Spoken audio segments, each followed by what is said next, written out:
why the world needs the goddess. I was at my day job and we have a weekly team meeting, and my manager ends it with asking a personal question so that we can bond. And the personal question was, what would you teach for a week if you had to? And I said, being who I am, that I would teach about the goddess. And one of the women in my team, a Brit, who, by the way, why is it that Brits say what they mean, whereas Americans have forgotten the ability to say what you mean if you disagree with somebody? I mean, so what? Come on, people. Anyhow, she made a face and she was like, "Why would we want to know about that?" And, it's stuck in my consciousness thinking, yeah, why would you want to know about that? And it's not because you need to know about all the different ways throughout our story, our human story, that people have venerated and honored a female deities, different female deities, that we found statues and items from 40,000 years ago or more, and all these cultures that were matriarchal or that valued feminine principles that bring into balance a lot of the things that are out of balance in the world.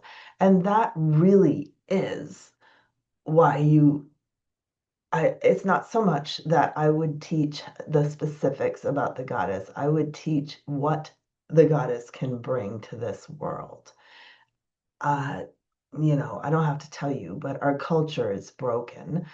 The definition of success is living in a 5,000 square foot home by yourself or with your partner, and your kids are in an Ivy League school, and you take amazing, expensive vacations by yourself where you interact with strangers. You know, uh, I'm on a strict budget these days, as a lot of us are. And so I even more focus on ways to calm my nervous system, which a lot of us need right now, that don't involve money. And our American culture, that's been the answer: buy stuff, buy stuff, buy stuff. Whereas, I take a break at work. The other day, I was just feeling bleh, and I take a break and I go out in the living room and I drum. I just drum for 15 minutes and I do a little bit of dancing, and I feel that kind of pounding because I was like feeling, oh my God, same old stuff, day after day after day, same old stuff.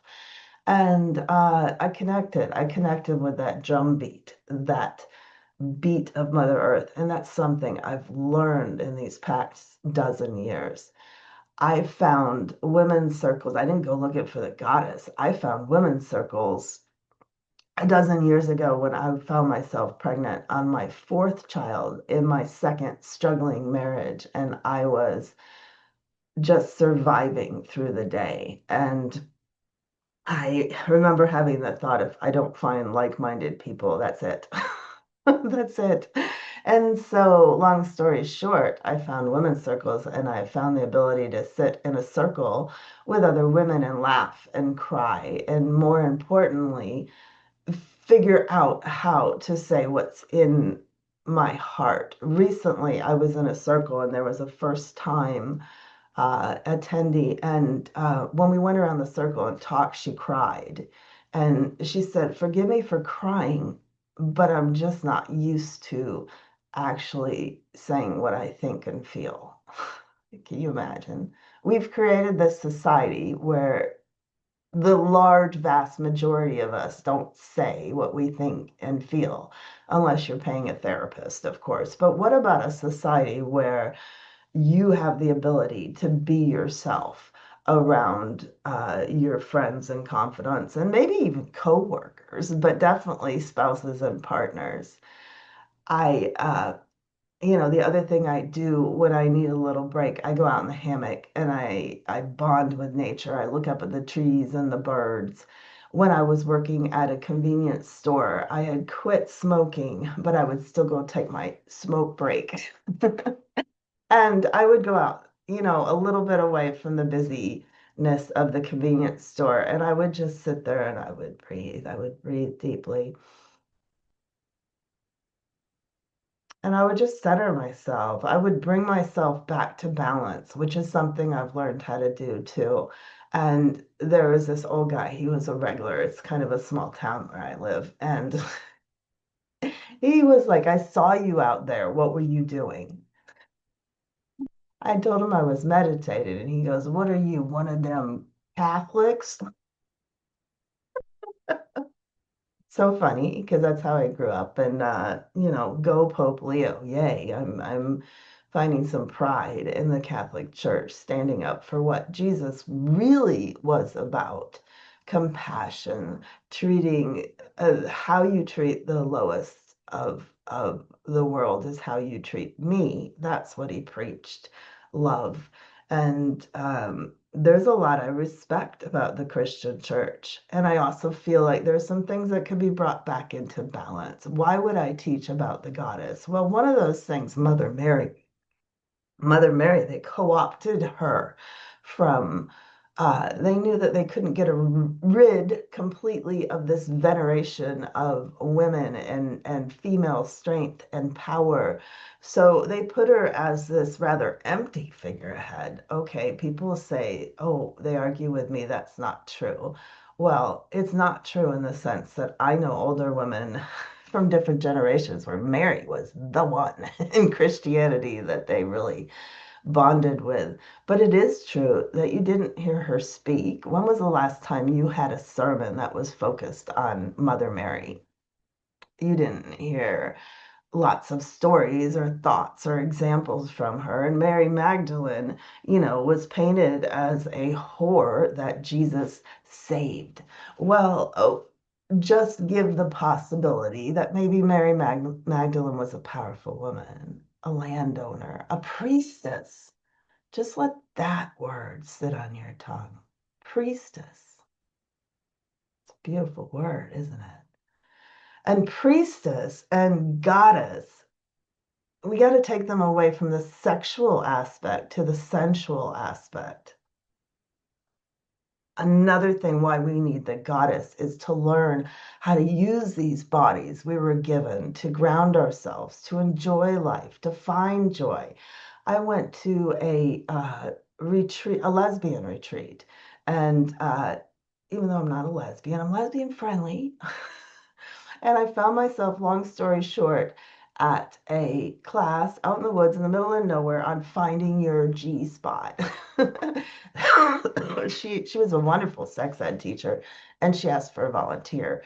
And it was an interesting class. And it wasn't so much on the academia of where is your G spot and how to physically find it, which you have books and all of that.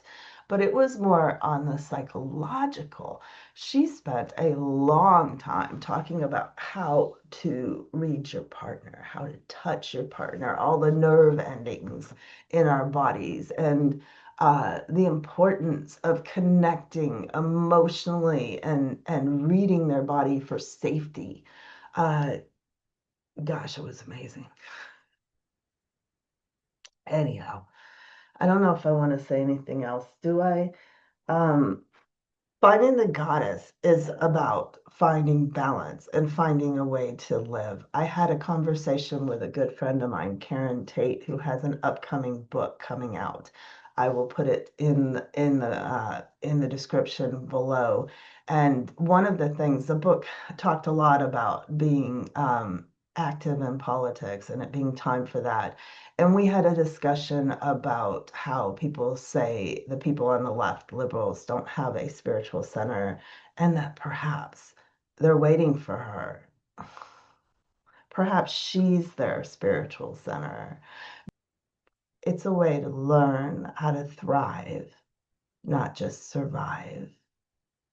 I'm gonna end this video with a little poem from another good friend of mine, Molly Reamer of Bridget's Grove, which she posted in the Divine Feminine app, which is my app I've had the last dozen years. Almost 12,000, mainly women, have found it from all over. But don't worry. I still believe too we have to take the men along, and men and the masculine has to be balanced with the feminine. Anyhow, in these powerful, potent times where surely she is returning, today is a ritual of sky and skin, of bare branches and possibility. Today is a ritual of reclamation and recovery. Today is a new opportunity to forgive ourselves, to wrap ourselves in a cloak of grace, and to come back home to ourselves with love.